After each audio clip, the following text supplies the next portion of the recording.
నమో హనుమతే నమః. బాపట్ల జిల్లా కొల్లు మరియు పావులూరు పొలిమేర యందు స్వయంభూగా వెలిసినటువంటి శ్రీ పొలిమేర వీరాంజనేయ స్వామివారి యొక్క దేవస్థానం.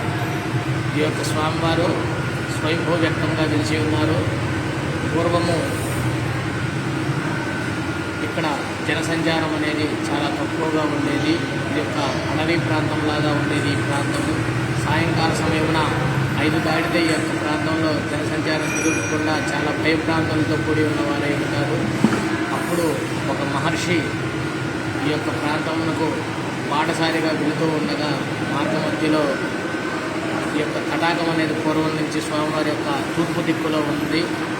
సంధ్యా సమయం అవ్వడం వల్ల ఆ యొక్క సాధువు ఈ ప్రాంతంలో ఇక్కడే ఉండి స్వామివారి సంధ్యా కార్యక్రమాలన్నీ నెరవేర్చుకొని మన మీద కూడా దయ్యాలు దాడి చేయడం వల్ల ఇక్కడ ఉండే ప్రాంత ప్రజలకు ఆంజనేయ స్వామివారు తప్పనిసరిగా ఉండాలని చెప్పి ఆయన యొక్క తపోశక్తిని ప్రకృతిలో తారపోయేగా కొంతకాలమునకు ఈ స్వామివారు వెలిసిన ప్రదేశం అంటే పైన గరుడ పక్షి తిరుగుతూ ఉండగా అది గమనించినటువంటి భక్తులు ఆ యొక్క ప్రాంతంలో ఉన్నటువంటి ముళ్ళ పొదలు బ్రహ్మజోడు మొక్కల పొదలన్నీ తొలగించగా అక్కడ ఈ యొక్క స్వామివారు స్వయంభూ విగ్రహంగా భూమిలో నుంచి వెలిసి ఉన్నారు.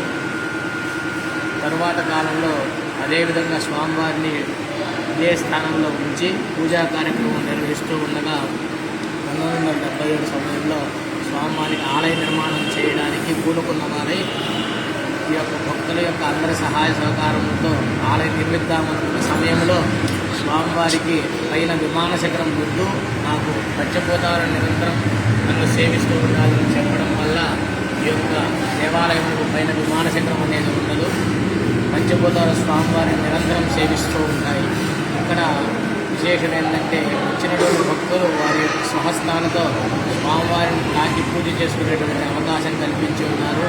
అదేవిధంగా ఇక్కడ వైశాఖ మాసంలో వచ్చేటువంటి త్రయోదశి, చతుర్దశి, పౌర్ణమి అంటే ఈ యొక్క 2026వ సంవత్సరం 29 ఏప్రిల్ నెల మరియు 30వ తేదీ మే 1వ తేదీన తిరునాళ మహోత్సవ కార్యక్రమం ప్రతి సంవత్సరం వైశాఖ మాసంలో జరుగుతూ ఉంటుంది.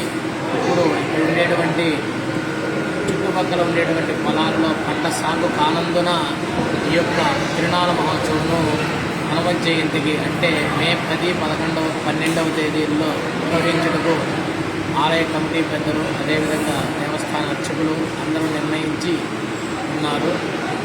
ఈ యొక్క తిరునాళ్ళను అందరూ ఇచ్చేసి జయప్రదం చేయవలసిందిగా కోరుతున్నాము. ఓం నమో హనుమతే నమః.